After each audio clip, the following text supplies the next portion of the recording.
약세에 따라서 각국이 어떻게 대응하고 있는지 여기에서 쓴 기사입니다.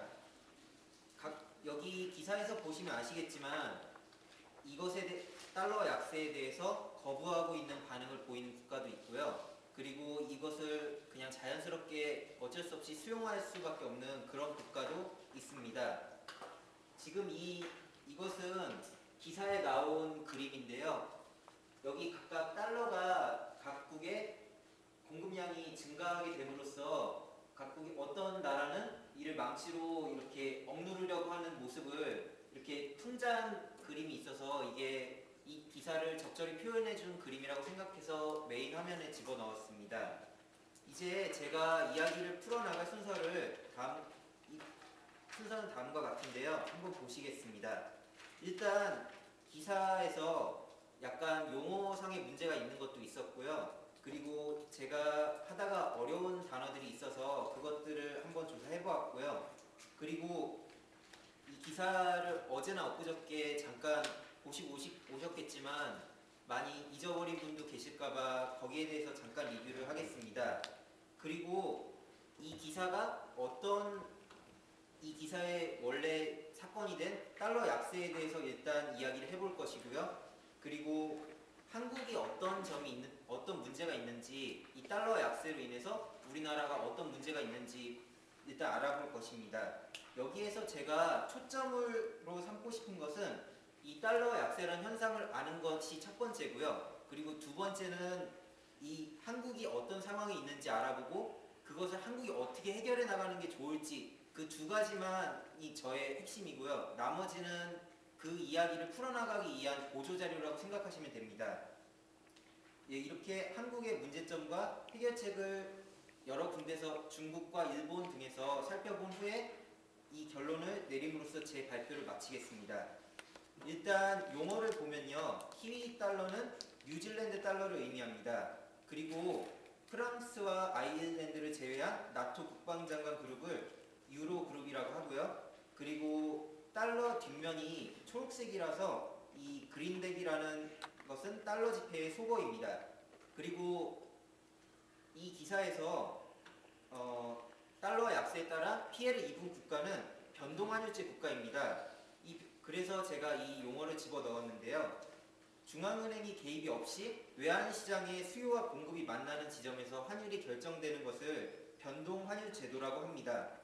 그리고 마지막 단어를 집어넣은 것은 맨 처음에 제가 올리자마자 기사를 다운받으신 분들은 이게 제가 해석을 오타를 잘못해가지고 이것을 집어넣었는데요. 거기에서는 제가 부동산 가격이라고 했는데 이거 알고 보니까 브라질 화폐 단위인 레알이었습니다.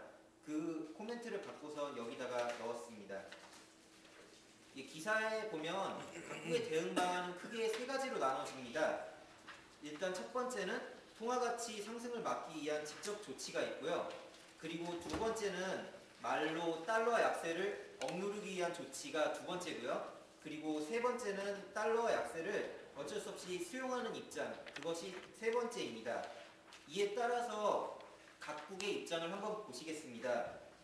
일단 첫 번째로 브라질은 외국 주식 채권 매수에 대한 세금을 인상했다고 했는데요. 이게 어떤 이야기냐면 외국인이 브라질 안에서 어떠한 주식이나 채권을 매입하고 그로 인해서 차익을 얻는 것에 대한 세금을 부과한다는 이야기입니다. 그리고 캐나다는 그 달러 약세로 인한 걱정스러움을 성명서로 표현을 했고요.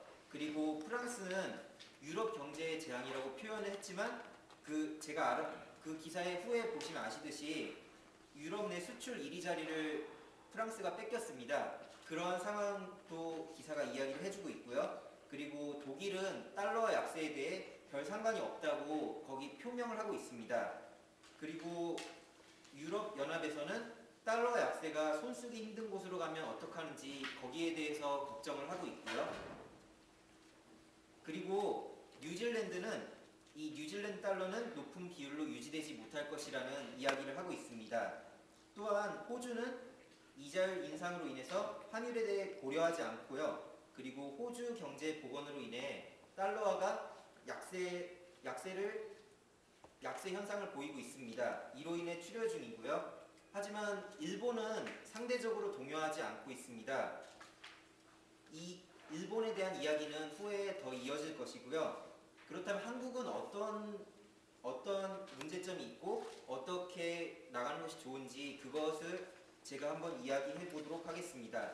지금까지 이렇게 기사에 대해 얘기한 것은 제가 발표에 대한 컨셉을 얻은 그런 초석 단초라고만 생각을 하시면 되고요. 이 이후에가 제가 이야기하고 싶은 포커스가 거의 다 있습니다. 그러니까 제가 앞으로 발표할 초점은 일본과 중국에 대해서 먼저 알아본 다음에 그것을 통해서 물론 중국과 일본이 가진 장점과 그것에 대한 대책을 모두 다 따올 수는 없겠죠. 왜냐하면 다 상황이 다르니까요. 하지만 그 중에서도 한국이 어떻게 그들의 장점, 먼저 외환 보유액이 많은 그들의 장점을 어떻게 받아들여서 우리만의 대책을 수립할지 거기에 대해서 알아보도록 하겠습니다. 이렇게 각국이 대응 방안을 제시한 기사에서 이 달러 약세 현상 원인을 통해서 한국이 어떻게 대처하는 것이 최선인지 알아보도록 하겠습니다. 일단 잠시 달러 약세에 대한 현상에 대해 알아보도록 하겠습니다. 여기 보시면 유럽, 영국, 호주, 뉴질랜드 이렇게 4개의 나라가 있습니다.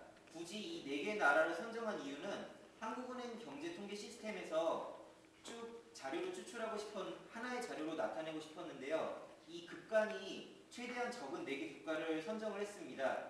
그래서 이렇게 4개 나라를 선정했는데요. 여기 보시면 2009년 3월부터 여기에서부터 전체적인 달러 약세 추세가 있습니다. 원래 한 나라만 달러 약세가 있으면 그것을 달러 약세라는 그런 일반적인 현상으로 규정짓기는 힘들다고 보는데요.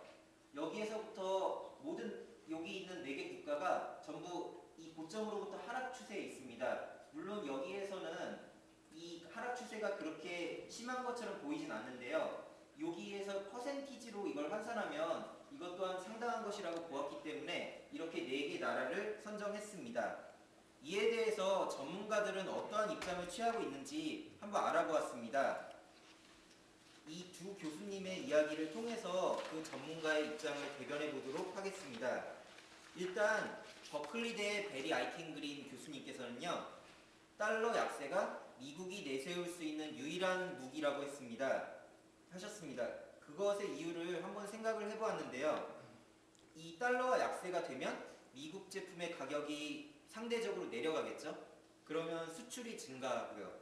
그리고 반대로 미국 소비자 입장에서 보면 상대적으로 미국 제품 사용을 증가할 요인이 더 커집니다. 그렇게 됨으로 인해서 무역수지 적자가 하락하게 되고요.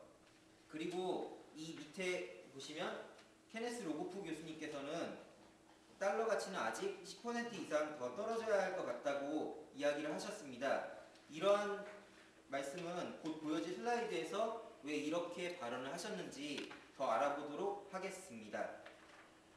여기에서 보시면 변동환율제 국가의 문제점이라고 나와 있었는데요. 이것을 따온 이유는 이 기사에서의 변동환율제 국가가 문제를 얻는 기사였잖아요. 그래서 이 변동환율제 국가가 어떤 문제점이 있는지 한번 이론적으로 잠깐 알아보도록 하겠습니다. 변동환율제 국가들의 문제점은 그 변동환율제 국가가 갖는 특징에서 나옵니다.